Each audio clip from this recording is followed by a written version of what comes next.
And he said, okay, Jason, how would you feel if in 10 years Dash is hanging out after school with his buddies in junior high, and one of his buddies asked him, Dash, why do you live with your grandma?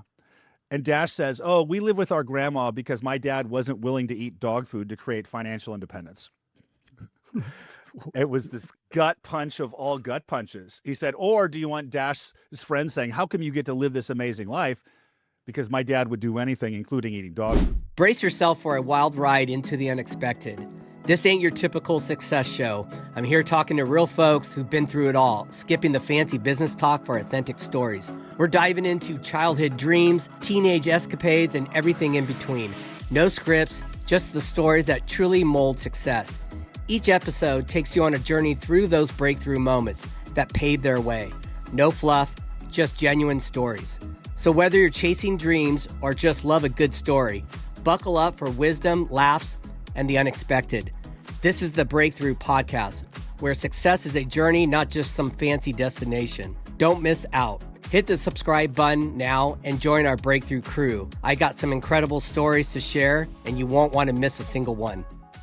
Before we dive in, let me tell you who's joining me today. Jason Drees. Now, if you don't know him, get ready. This guy is not your average coach. Jason's the real deal. He's worked with some of the biggest names, helped people triple their income, break through plateaus, and most of all, make real mindset shifts that actually stick. And what I love, he doesn't sugarcoat anything. He's been through the grind, startup life, layoffs, food stamps, and somehow still chose to eat a can of dog food over giving up on his vision. Literally. That's the level of commitment we're talking about here. This conversation got deep, uncomfortable real fast, but in the best way. Let's get into it. All right, man. We're rocking it. So for everyone to start off, the first thing I asked Jason was, how you doing? What was your response? I said, I'm fucking crushing it. A couple times. With authority, too. Absolutely. It's a fact. So talking about crushing it, is today different than some other days? Like, why did you say that right away? You're crushing it, because things are always different. Things are always different, but I'm always crushing it. No matter the shit that's going on, you're still crushing it. I'm still crushing it. My results change. My impact changes. My effort changes, but I always give it everything I've got. Okay. So the definition of crushing it can be a lot of different things. So sometimes it can look differently, but I always play at the maximum level. How long did it take you in your journey to get to this point where you started thinking this through like this? It was a culmination of things, but the biggest one was probably the dog food, eating the dog food 12 years ago. Mm-hmm. The dog food. Have you heard the dog food story? No, but I'm picturing a visual of it. The dog food story is what it was. It was a combination of working, coaching at Tony Robbins, and I can tell you the story if you like. Yeah, let's hear it. So 2012, I was in tech sales, had a startup company, hired a Tony Robbins coach. And after coaching with that coach for a couple of years, actually started in 2010. In 2012, he asked me, have you ever thought about becoming a coach? And that question changed my life, like got struck by lightning. 6 months later, early 2013, I'm in Tony Robbins coach training program. We moved from my wife, our one son was born, she was pregnant with the second. We moved from the Bay Area to Sacramento to reduce our living expenses so my wife could stay home. She quit her job. And then a week after we moved there, 3 weeks before my second son was born, I got laid off from my tech job. At the same time, I got accepted into the Tony Robbins coach training program. So there was excitement and also terror, being broke, having another kid coming. So it took about 6 months of training before you actually start making money as a coach at Tony Robbins and would make it through the training. So that was like September when I started, and I was struggling. You know, we were on literally food assistance from the state, and I was trying to build my business in at the Chamber of Commerce while I'm trying to ramp up and earn clients at Tony Robbins. And for some reason, all those tech companies I spent 15 years working for all of a sudden stopped hiring people in the Sacramento area to work in the Bay Area, which had happened. I've seen it very commonly for 10 years. All of a sudden they weren't doing it. So I couldn't get a job. So in February 2014, I'm talking to another coach on my team, and I thought, like, I need money. Like, I'm struggling right now. It was like, I need $2,500 this week to pay rent. And he says, well, go get $2,500. I'm like, okay, done. And then he says, okay, now record a video and post it to the Tony Robbins Coaching's Facebook page, because the coaching team and the 120 coaches and all of the leadership team communicated through a Facebook page. At Tony Robbins, it was like a little old school, good old boy hazing kind of environment, right? So you had to earn your way to a full time, right? It was like you had to earn it and prove it. So I'm sitting here going, I've been coaching for less than 6 months, and I'm afraid of putting that on there. So he said, go post that video saying, I'm going to hit $2,500 by close of business Friday, and it was Monday. And if I don't do that, I'm going to eat a can of dog food. And when he asked me that question, I like froze, like the words wouldn't come out of my mouth. It wouldn't come out. And I'm like frozen. And he's a brilliant coach. And he knew that my oldest son was named Dash, and he was 3 years old. And he said, okay, Jason, how would you feel if in 10 years Dash is hanging out after school with his buddies in junior high, and one of his buddies asked him, Dash, why do you live with your grandma? And Dash says, oh, we live with our grandma because my dad wasn't willing to eat dog food to create financial independence. It was this gut punch of all gut punches. He said, or do you want Dash's friend saying, how come you get to live this amazing life? Because my dad would do anything, including eating dog food. So I said yes. So I posted the video. And then like Tuesday comes, my stomach is twisting in knots. Wednesday, Thursday, Friday. And on Friday, I closed 2 clients in the exact amount of $2,500. And they both said, it was like 4:30 p.m. on Friday. They said, can I pay on Monday? And I was no way going to screw up that money by forcing them to pay. So I said yes. So I failed the challenge. So Saturday morning, I walk into my office. And at the beginning of the week, I said, can I get the dog food that looks like steak? He goes, no, generic liver flavor out of the can, just straight. So got generic liver flavor out of the can. And right before I started eating it, I walked into my office and I first thought it was a punishment. Something shifted, something like snapped at that point. And what happened was I made a decision to eat that dog food and do something disgusting because I said so, because I fucking said so. So I proceeded to eat the dog food. I didn't know that dog food has chunks of bones in it, so you can't chew it all the way. So you're like swallowing, chewing, and there's hard things. It was nasty. I got about 75% down before it started to come up, and I served my purpose, so I stopped. And ever since that moment, what I realized is that the stomach twisting was basically the part of me thought it was okay to set a big target and not hit it because he'll just live in the vision of the next big goal. That part of me died that week. So that was like February 2014. We get to July 1st, 2014. The first half of the year is done. The coaching director is reading off the metrics. And the number one metric on the coaching team is renewals. Basically, when your client's contract ends, the percentage that renew their contract. That's the highest rated metric as a coach. And less than 6 months there, I was the number one coach out of 120 coaches with 100% renewal. And then within the next 6 months, I'm coaching other coaches on the team. The next year, I tripled the income of every other coach on the team. And basically, that's when I realized what making a decision really was. And that video is on YouTube if you want to watch it. That's great. That's so wild. Do you think that the dog food scenario is really what kind of kicked you in gear? Like, was that fear of having to eat it? It was the first time in my life I made a decision to do something difficult and hard and did it anyway. Mm-hmm. Regardless of the outcome, because I could basically skate my way to the top 10% of anything that I was in. Work, teams, like it was always easy for me. But nothing really inspired me till I became a coach. And I was still trying to create more wealth for my family, but that was one of the foundational pieces that got me fully in the game. So many people are not in the game. They're wanting to be in the game. Like I see this so often with real estate investors. They're like trying to analyze all the risk away. It's like you want to play basketball because basketball's fun and you make a lot of money. So you want to play basketball. So you're standing on the sideline ready to go in. And then the person you're going to sub for gets elbowed in the face and gets their nose broken. And then you're just like with this doubt of getting in the game. So that really removed the option of not being in the game. And that put me in the game. And that changes everything. So speaking of going into the game, what's a pattern you see in high-level individuals that you coach that puts them in the game? Is it more that they're just not afraid and they don't care about losing? It's a decision, really. It's a decision. It's a standard. Like, I coached Brandon Turner for 7 years, like 8 years. Yeah. I never had a coaching call where I had to ask him if he was going to take the action. Not once. As soon as he decided to do it, it happened. Now, all the people who were on the newer end, the learning ramp of success, they're like lacking the certainty to do the action. because they want to make sure it works first. But that's not how life works. So we end up trying to play safe and try to, but it's no, you got to start fucking swinging for the fences. You can't just sit here and wait for the perfect pitch, because every time it's the perfect pitch comes in, you already missed it. So you got to swing the bat. You got to be in the shit. You got to be in it. You have to. And regardless of the outcome, you got to really fucking love the process of it.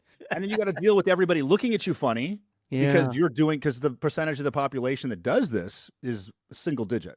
Yeah. And you'll get drilled on social media, especially when you start to tell your story, so to speak, and maybe do one like inspirational post on there and people are start going, who are you? Yeah. You know, the ones that knew you from a long time ago, who are you? But it's really a reflection of them going, who am I? I had the black sheep of my family. I had my brother-in-law calling me, telling me he's going to raise my family because I'm a deadbeat dad. Shit like that. Yeah. He didn't call me, though, when I made like 7 times when he did the next 1 year, you know? Well, it's people that change their patterns in life and go through different things. It affects everybody around them. You might not know it when you're in it, but it makes them have to like rethink where they're at. Are they happy where they're at in life? And it absolutely. makes them very uncomfortable. Even though you want to help and you want them to be inspired to go on their journey, evolve, because it's okay to evolve over time. You know, you don't need to be the same, but it's an interesting dynamic. Yeah, because when you start to play at the level of greatness, right, you don't start out great. It's a path, but it's a standard. When you start to do those hard things, you start to reflect in everyone else who's not doing it. So they start to feel where they're not being great and they feel bad, right? Because they know they should be playing at a higher level. And what actually happened, like becoming a coach was incredibly challenging for me financially, emotionally, because I wanted people to support me because I did something new. I did something difficult. I did something challenging and I was successful. And I looked around and nobody noticed. So I kept going. So I did the next hard thing. And when I did the next hard thing that was difficult, I achieved it. I looked around and people were like, why are you doing that? And at those times when it's really tough and really difficult, when you're on your journey to greatness, because it brings up all your past shit you got to deal with, when you want the external acknowledgement. And the thing is, you don't get it right then. You don't, as much as you want it, the time you need it the most, you never get it. So you actually start to create that certainty and that satisfaction and that acknowledgement yourself. And then what happens, you start ignoring what everyone else thinks. And then eventually you look around and you're getting all that feedback when you no longer need it. Yeah. That's exactly how it works. It's wild. You say things from that last podcast we did on yours, and it was the most craziest timing. It was just, everything was in its right place. That exactly how it happened. You sent an email, hey, come on my podcast. Look, free 30-minute coaching, right? And I'm like, well, that's cool. I'm going to jump on with Jason. And then here I'm starting my next little phase, and I'm meeting with people on this team, and they're saying all these different things. Then I'm on social media. And the interesting thing about social media was I was then getting little messages from, mindset people that were saying how you need to be okay inside. You have to work on yourself. You have to take some steps to be able to get your message out, because else what happens is you try to get your message out and you revert back to that little trauma when you're a boy. And then it roadblocks you. And then you get imposter syndrome and you have all this other shit that starts to come out. So the message, it's like short firing. You're not getting it out correctly. You're getting some of it out, but not all of it out. It's just crazy. And the reason why the timing was right is because that's what I do. Like, because what I told you on that podcast wasn't pre-recorded, or it was complete flow, right? Yeah. So the flow that I speak from is a response to the people I'm talking to. Whether it's an individual or an audience of people. I hear that all the time. Oh my God, I needed to hear this, because I always wondered where its voice comes from, but it's literally a response to the audience. Yeah, it was crazy. I knew it was a good exchange because I got done and I was like, had stress sweated once again. I knew I was uncomfortable. I'm like, okay, great. Because I know when I go through those moments, there was something in there I needed to hear to move me forward in this whole thing, which was crazy. So did you take the action after that call that we talked about? Yes, I did. Okay. Yeah. And I still think about it.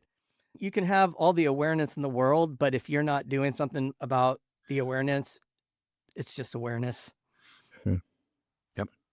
Yep. I've learned that more and more. And I think that the problem is when you want to open up yourself, it's uncomfortable. Yeah, because the growth to the next level requires the next version of you. The next version of you requires processing and integrating the old stuff that cannot exist at that level now. Yeah. So if you want to scale like straight up, you have to be able to integrate. That's why most people do it at a pace like this. They don't know how to integrate that growth. And my magic as a coach is integrating that growth. That's what my coaching really does, is it aims people at the full level of their potential. And then when all the stuff comes up, I can help them process it faster than anyone else can. That's a big key to it, Yeah. the processing part. Yeah, and I would say that I've been doing this. The steady, gradual, like not too fast, because every time there's something fast, some of it really just makes me uncomfortable. For instance, mentorship. I didn't want to be a mentor. Those people post videos online with Lamborghinis and people call them gurus. I don't want to be that. That's not me. They're not authentic. So I'm going to fight this one. I'm going to fight it. But then all of a sudden, the universe brings me these people that come to me that want guidance, but they're closer people that I've known since high school, and I see where they're at, and it gives me a lot of joy to help them step up. Yeah. But then it's like, oh, okay, so now you're going to go another level and you're going to hire a marketing agency and you're going to be a mentor. Wait a minute. Am I mentoring 40 people? How far am I taking this? Do I really want this? Is this really me? You know, like all these different things, it just all this emotional stuff gets swirled around. And after I got done with you, I had my next session, hour and a half, with this company that we hired. And it was all mindset, and it was all getting healthy and all this. And I was done by the end of this, just done. It was you first. And then they came and just took me out. Yep. And then a couple days sat by, and then I rethought through things, and I said, you know what? I'm going to be okay. Just keep moving forward. Like, stop taking myself so goddamn serious. You know what I mean? Like, it's fuck. It's like, what the hell is going on here? And then on the backside, you get that DM in Facebook or a DM in Instagram. Like, dude, you're really changing my life, or, you know, thank you for posting that, or I'm looking to do this with my business. And then it's like, okay, you got permission. Yeah. Go fucking do what you're supposed to be doing. Stop trying to play at this level that's safe. Yep. I think playing safe and being comfortable, safe, let's just say the word safe, but I think safe it reverts back to being safe as a little kid. Oh, yeah. We still have a mammalian survival mechanism, right? Yeah. So that's where the fear comes from. It's being triggered. Yeah. I did like 3 sessions of hypnosis on fear. Yeah. Yeah. I've done hypnosis so many times since 2005. Crazy. Is it gone? I did hypnosis in 2005 I had just gotten clean, and I was a meth addict for a very long time. So then I had a bad, like addiction to sex, bad sex. So I went to hypnosis, and that lady said, "What are you afraid of? What do you fear?" "I don't like sharks." She's like, "Cool."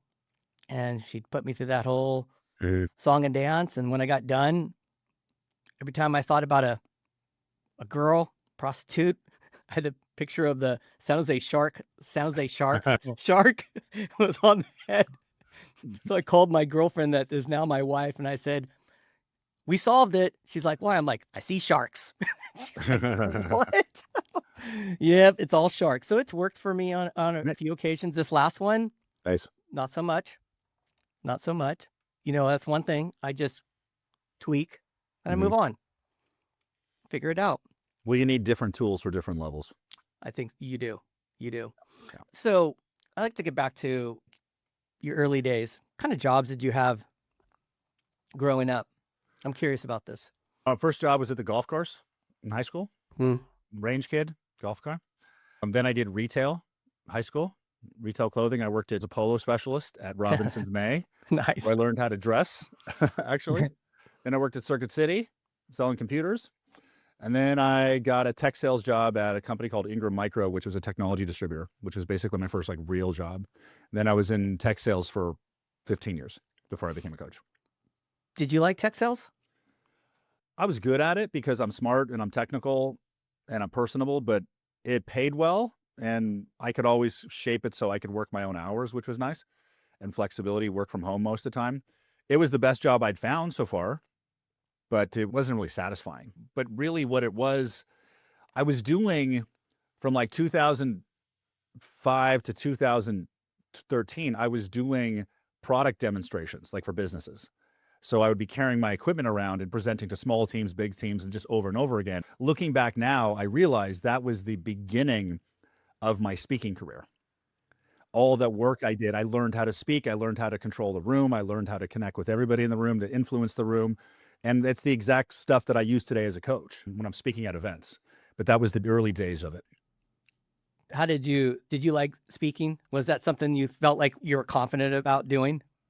Yeah, I was never really nervous public Okay. speaking. A couple times with some of my bigger events, the first few times it was, but I don't really get nervous anymore. Yeah. Yeah, those I've done a few, and I'm scared.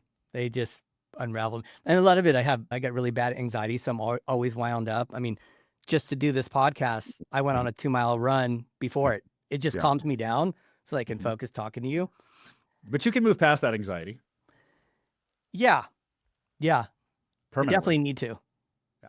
What do you mean by I can move through it? Just like holistically, or Well, part of the way you said it kind of sounds like an identity. is it an identity? That's a good question. Like labeling it as a crutch, you mean? Yeah, we have to move past the old identity. You move past the identity of an addict. Yeah. And you stop being an addict. Now you have the next identity to move past. Like just get rid of the whole anxiety thing, say screw it, the anxiety's not there. Yeah. Yeah, I think that one's more fresh because my wife works at Apple, so I went to Apple Wellness and was going to get diagnosed, get on medication, felt like I needed something. And he put me through a test. He's like, hey, good news. You don't have ADHD. I'm like, okay, cool. He's all, yeah, you got high level anxiety. I'm like, what? What's that? He's like, yeah, it's kind of similar, but you probably got it when you were younger, had trauma or something, and it streamlines. I'm like, so let me put you on medication. I'm like, all right. And took some medication, was at a stoplight and thought about just hanging myself. I called my wife, I think I'm going to get off this one. She's like, really? I'm like, yeah, I just had a visual of me hanging myself. It's surprising how much of people's lives can be shaped by a diagnosis that took 5 minutes. Yeah, it was crazy. But you want to hear something crazy about the whole interaction? So he's like, hey, I need you to have a good, healthy diet. He didn't know anything about fitness, what I did. If you can work out, I'm like, oh, well, I'm a semi-pro mountain biker and I just started running. What's running do? Because I had started running and just caught onto the whole runner's high, right? And that's a thing, that's a real thing. And he like stepped back and was like, if I could package running into a pill, I can cure ADHD, anxiety, PTSD all in one. It's food for the brain. He's like, so I would highly say to keep running. So I just ran, got off the meds and stopped altogether. Yeah. I only did it for a week and it's never worked out personally. So try it other ways. Yep. Right? Yeah. Yeah. Because I don't believe any of those medical permanent diagnoses and crap. I just don't. Like, I believe our bodies are so powerful and everything can heal, and what you call ADHD is just an ability to have a hyper focus, which is actually a superpower at certain times. And every superhero has a weakness. Totally. That's true. So one of my kids is ADHD, but he's going to be really fucking successful because he can focus like a madman. Yeah. Until burnout. Well, yeah. How's that any different than anybody else, Do you think so? I struggle with burnout because I focus intently and obsess over things. Do you think it's a common thing between entrepreneurs, or do you think that's across the board humans? The great ones, yeah. Yeah. Getting into balance and taking care of yourself and not being in burnout, that's the afterthought. That's phase 2. Yeah, the mindfulness. And you'll when the time's right because you just start to dwell on it. Yeah. I know that was one thing that I got from this lady from this marketing agency, and she told me, I want you to work for 3 hours straight because what you do in 3 hours is what most people do in 8. Mm-hmm. And then I want you to step away. I want you to go on a walk. I want you to go in the mountains. I want you to do some exercise. Once again, another person who doesn't know my backstory. And I was like, okay. She's like, because you'll tend to just keep going. And honestly, you'll move the needle more in 3 hours than you're going to move in doing it prolonged throughout your day. And stop the to-do list, busy stuff, and focus on what's the most important things in your business that really makes you happy. Mm-hmm. And that is creative, that will move that needle and help others. Everything else it's an afterthought. Yeah. She was Yep. nailing it. 100%. I was going through all this. Yeah. This was all starting from our podcast to the dude. It was like, So it sounds like you need the next call. yeah, I think so. God damn. Yeah. Yeah. Everything in its right place. That's what I call it. Yeah, that's awesome. This whole coaching scenario, did you think you're going to be a good coach? And did you find passion in it? Or did you think you were getting into it? It was a money thing. Break that down. I want to understand that part. It was like a lightning bolt hit me. That was like, oh my God, I'm going to be a coach. First time I was ever really excited to learn something. That's cool. And I didn't really think about being a great coach or making money, actually. I was really just, I'm excited and I think I'm going to love doing this. And I get a lot of people asking me like, it must be great to like help all those people and get all that acknowledgement. And it is, but I don't really coach to get that acknowledgement. I coach because I really enjoy operating in what I call a level of mastery. And that's what I enjoy doing as it continues to evolve. I've been coaching like 12 years now. So it's just, even if I had $1 billion, I'd still coach. That's what I'm here for. Yeah. There's a lot of times I wish I could coach myself because I can move clients faster through stuff than I can do on my own. But my gift really doesn't apply to me that way, because what I've realized is that my ability to do that comes from living all the life that I have lived and all the challenges and the obstacles I have and the things I've been through. That's what creates my wisdom and the coaching content that comes out of me. So I live it, and then I can compress that to other people and just transform them. Like literally, I have a person who's had a fear or phobia their entire life. One call with me, it's gone. How's it gone? So is it the awareness comes? What do you think's shifting? I elevate people to a higher state of consciousness. And from a higher level of consciousness, you can very easily change anything in your mindset, just like swapping out pieces. So it's literally, you can rewrite your reality but you have to be in that elevated state of ownership. And my magical gift is that when I'm talking to people, I hold like this frequency in the call or in the room that allows people to easily do that. I don't know how I do it. Like I can't, I've tried to teach the coaches on my team and none of them can do it. It's my gift. Do you think that all coaches have their own little gift? They do. Yeah. What it really looks like is I unlock people from all their past limitations, fears, and doubts, and future limitations, fears, and doubts, so they can be the fullest version of themselves. That's what I really do. And I do it very quickly. Most clients don't even need to work with me longer than 90 days. It's usually a 90-day, boom, transformed, you're unlocked. Yep. That's crazy. Now, they may call me in 6 months because they're locked up again, but that's just part of the process. There's always another level, always. Yeah, there's somewhere else they want to go. And so it's like they need to kind of reframe that and move through it. Yeah, because there's always another level. Always. Yeah, that's another thing that lady had said to me. She's like, you're in your second. You're in your next one. That's why nothing makes sense right now. And it's uncomfortable. And there's a lot of things moving around, and a lot of emotion up and down is because of that. Yep. Okay, cool. A lot of the things you were taught through Tony Robbins, is that still something that you plays into how you coach people today? I still use like the coaching structure and the coaching skills that I use on how to coach, create rapport, connect, things like that. Like those are the fundamental coaching. This is the foundation of how I coach, right? Whichever school of methodology. I don't follow his coaching. Like I don't use his call syntax anymore. I don't use this, but some of the things, I'd say I probably use 5% of what I learned there. Compared to a lot of the other coaches I've seen move on who basically regurgitate his content, like 95% of my content is new. There's a few things, like some of the decision-making stuff I use, I'll pull his stuff. Occasionally, if I get a client who's in a massive amount of trauma, which I actually don't get too often, I actually wish I got more of those. I mostly just get the people that want to make money, because I actually really like helping people like that. But if there are times if a person's in like a state of reaction or trauma, then my tools don't work because they can't get to that level. So you have to use like a more physiological based tool like Triad and things like that. And I've done like that probably twice in the past 2 years, but for the majority of stuff, I'm not using any of his content. How do you determine that they have the trauma piece? Is it just a first consultation and you can kind of feel it? Well, the tools I run with them don't work. They can't do them because really it's the state of elevated consciousness that I bring people to is really a state of ownership. And it's like an ownership of everything in your reality. And someone in trauma can't take ownership and is still in a reactionary phase of something that happened. Life is overwhelming. They can't take ownership of it. Yeah, that's a whole different level. You try to ask them to say the statement, I take full ownership of my life and everything in it, and they literally can't say it. Then you got to use a different tool. Yeah. What does your typical client look like? And what are they going through?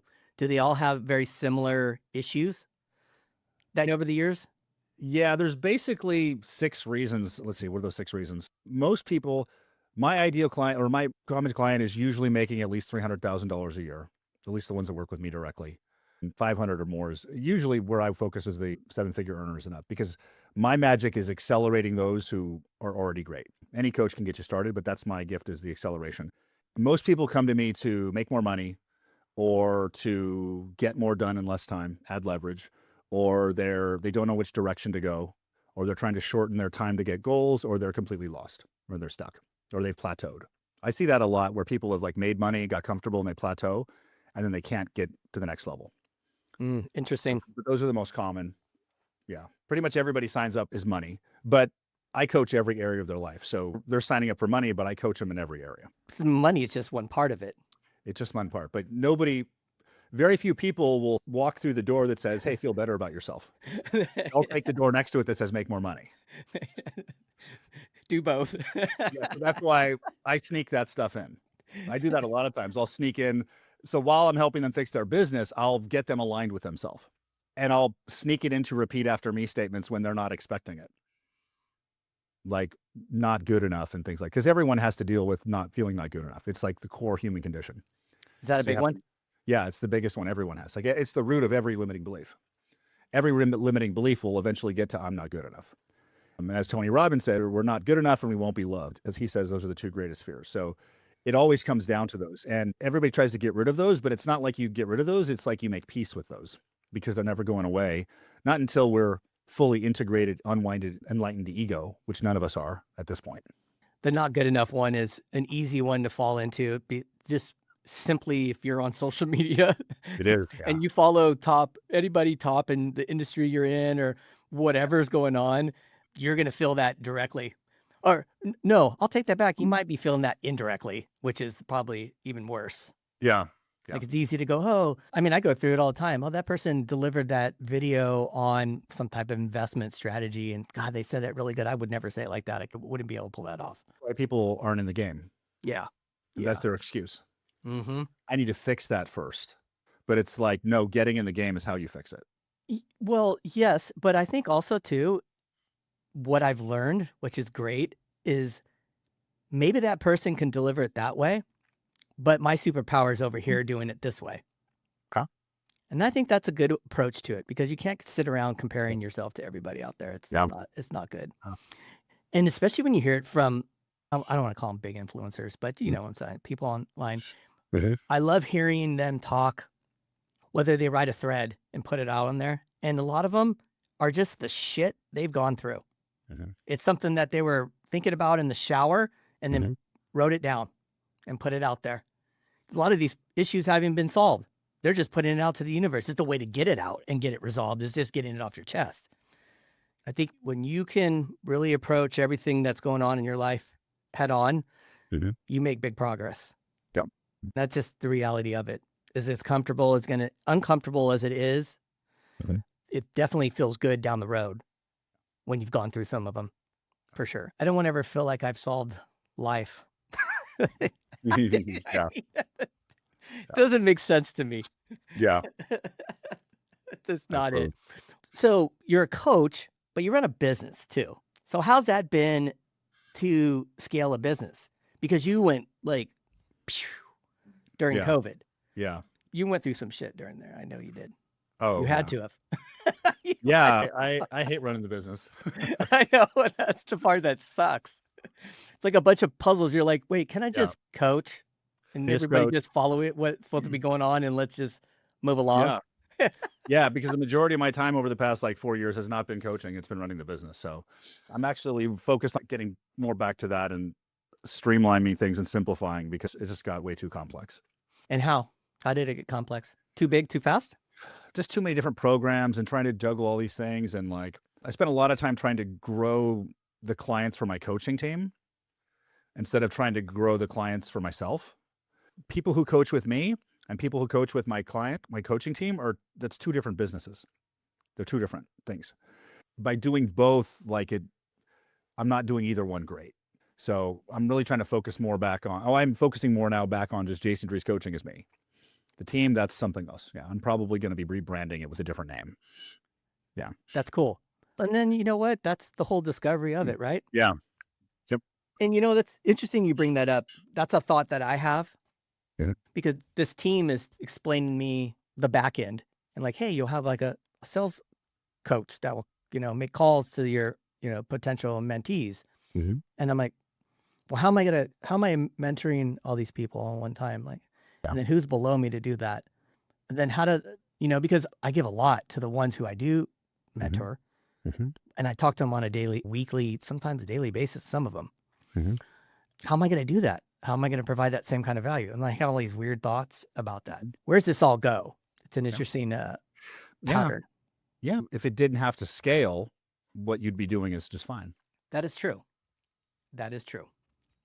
Yeah, sometimes I wonder if I do have these thoughts sometimes. Am I just doing all these things because it's who I follow that do these things? Do you know what I mean? Yeah. If you're doing what everyone else says you should do, you're following your conditioning. I always go the opposite direction of most in a lot of different things, probably and hurts me in the long run. If you're a real estate investor and then you start shooting content, starting a podcast, it's pretty in line with what most people are doing. And I actually I love doing podcasts. I do have that thought too. Is this the path or is there a different path that I can back myself personally that doesn't feel like everybody else's? You know what I mean? There is, yeah. It's inside you. It's one of your voices. Yeah. It was funny. I was talking to this lady about when she was like, well, we're going to frame some way we're going to put out content and da-da-da. And I said, yeah, let's make one that's more let's make some funny content that it's instead of the Lambo, can I have a beat up car? Can we just mock that whole setup? Yeah. Can we just mock that? Because I'm already successful. I don't need to show it. I don't. Maybe some people need that to you got to have that Lamborghini or whatever that is to attract those people. But she was laughing. She's like, whatever you want to script up, we can get in front of you. I'm like, okay. Yeah, life's a trip, huh? Especially when you're doing around a lot of people, run your own business. There's so many moving parts and different things you have to think about on a daily basis. Look at what you're going through. You scaled up. You went through your pain points. You want to get back to your roots where you can succeed. Even more probably gives you more purpose, right? Enjoy it more. This is how it is. It's not just about selling real estate and buying real estate or coaching. There's a bigger picture. And hopefully at the end of this, all these learning lessons move people. Yep. Awesome. I just want to know why that email came through.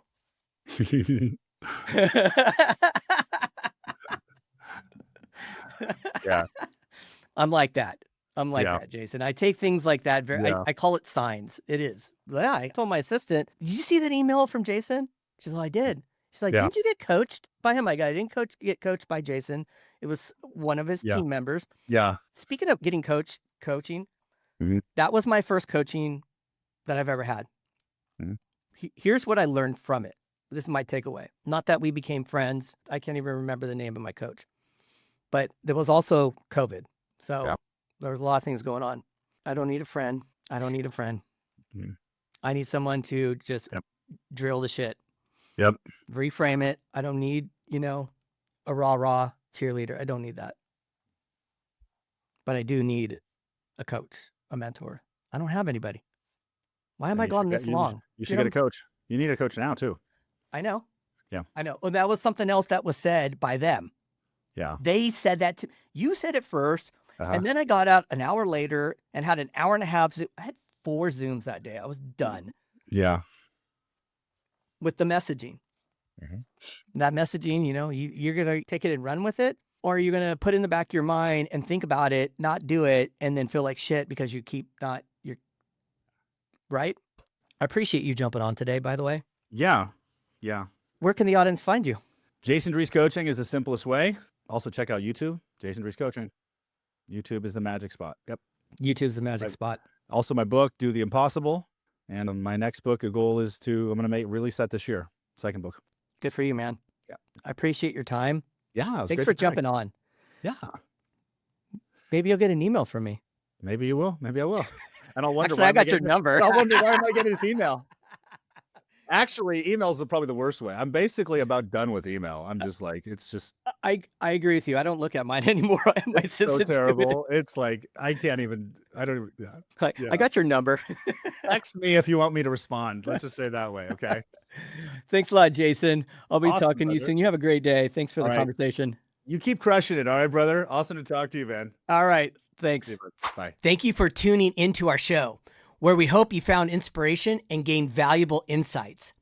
If you enjoyed this conversation and want to stay updated on our latest episodes, be sure to subscribe to our podcast and share it with others who might benefit from it. We appreciate your support and look forward to bringing you more candid conversations and breakthrough moments in the future. Until next time, take care and keep exploring new ideas and strategies.